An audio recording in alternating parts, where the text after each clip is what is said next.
안녕하세요. 현명한장 투자입니다. 언제나 그렇듯 산업 분석 후 기업 분석에 들어갑니다. 오늘 우리가 함께 분석해볼 중요한 주제는 바로 글로벌 전기차와 2차 전지 배터리 정책의 구조적 재편, 그리고 이에 따른 한국 밸류체인의 수혜 전망입니다. 한국판 IRA 도입의 가시화와 미국 및 유럽의 노골적인 탈중국화 기조가 완벽하게 맞물리는 2026년은 관련 산업 투자의 가장 중요한 변곡점이 될 것입니다. 주요국들의 치열한 정책 변화가 우리 기업들에게 구체적으로 어떤 기회를 제공하는지 심층적으로 하나씩 살펴보겠습니다. 이번 보고서의 3대 핵심 투자 포인트를 가장 먼저 요약해드리겠습니다.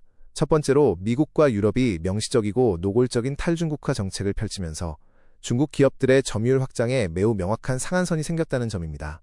두 번째는 한국판 IRA로 불리는 국내 생산 촉진 세제 신규 도입으로 적자 상태인 기업도 즉시 유동성을 확보할 수 있는 직접 환급 제도가 가시화되었다는 점입니다. 세 번째는 이러한 긍정적인 정책 변화의 가장 큰 수혜가 통상 마찰 리스크가 상대적으로 낮은 양극재와 전동화 부품 기업에 집중된다는 사실입니다. 미국과 유럽, 그리고 한국의 친환경 정책을 횡단 비교해보면 각 국가별 목적이 뚜렷하게 나타납니다. 미국은 밸류체인의 완전한 내재화를 최우선 목표로 삼아 중국을 명시적으로 철저히 배제하고 북미 시장에서 한국이 독점적 점유율을 장악하게 만들었습니다. 반면 유럽은 역내 제조업 공동화를 막기 위해 간접적인 방식으로 중국을 제한하여 한국이 잃어버린 점유율을 탈환할 기회를 열어주었습니다. 한국은 글로벌 경쟁력 강화를 위해 운영비용 중심의 직접 환급 세제를 새롭게 도입해 마진 정상화를 적극 지원할 계획입니다. 한국판 IRA의 시작을 알리는 가장 핵심적인 변화는 단연 직접 환급 제도의 전격적인 도입입니다. 기존 조세특례 제한법은 설비 투자 중심이어서 영업적자를 기록하는 첨단 기업들이 세액공제 혜택을 당해 연도에 온전히 받지 못하고 지속적으로 이월해야만 했습니다. 하지만 신규 국내 생산 촉진 세제는 제조원가에 비례해 일정 비율의 세액공제를 제공합니다. 무엇보다 적자 상태라도 공제액 전액을 현금으로 환급받거나 권리를 타 기업에 양도할 수 있어 즉각적인 현금 확보가 용이해집니다.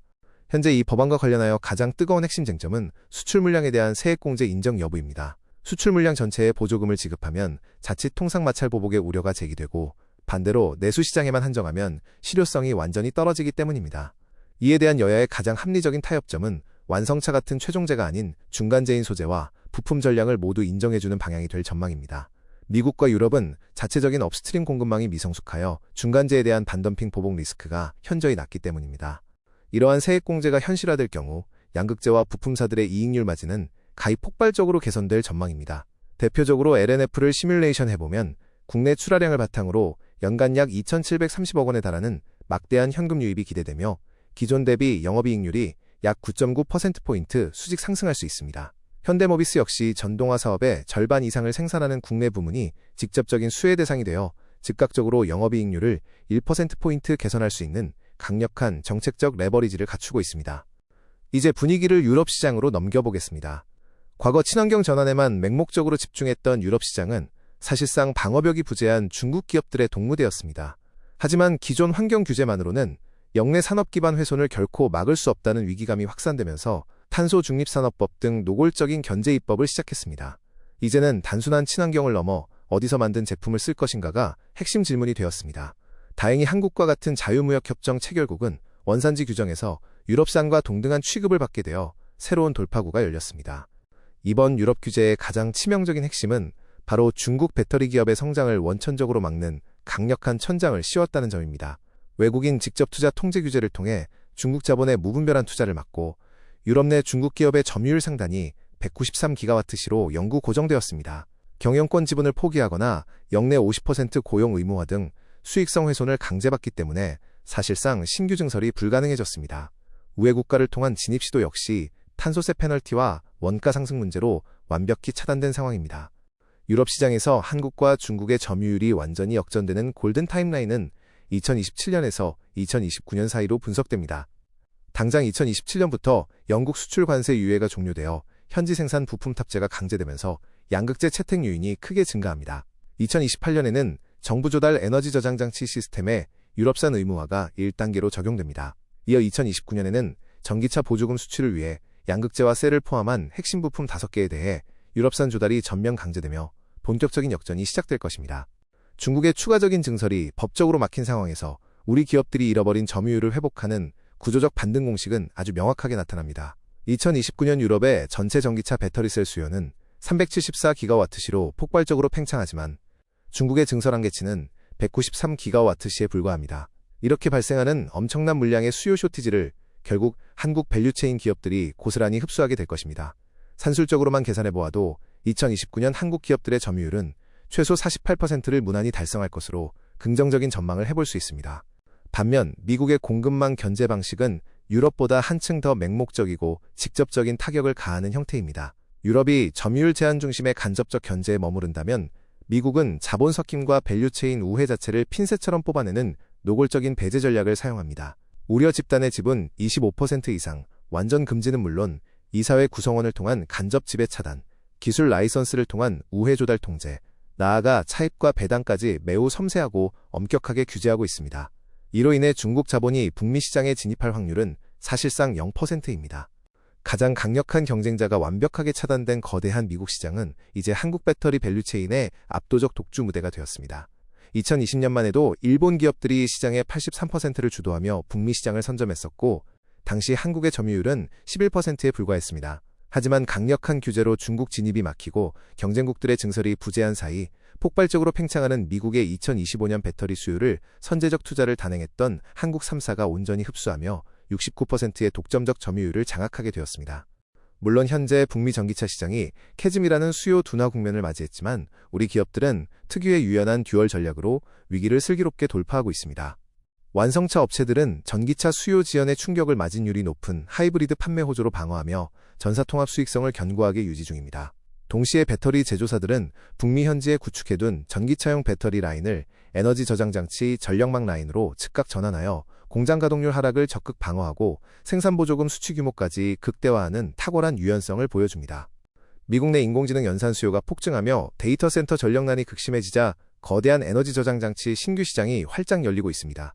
특히 전력을 지역 내에서 직접 생산하고 소비하는 지산지소 인프라 구축 트렌드가 필수로 자리 잡고 있습니다. 기존 발전 사업자 중심의 시장에서 막대한 자본력과 시급성을 갖춘 빅테크 주도의 패러다임 시프트가 일어나는 중입니다. 대규모 물량을 즉각 납품할 수 있는 북미 현지 생산 능력을 선제적으로 구축해둔 한국 배터리 업체들에게는 엄청난 프리미엄과 독점적 수혜가 기대됩니다.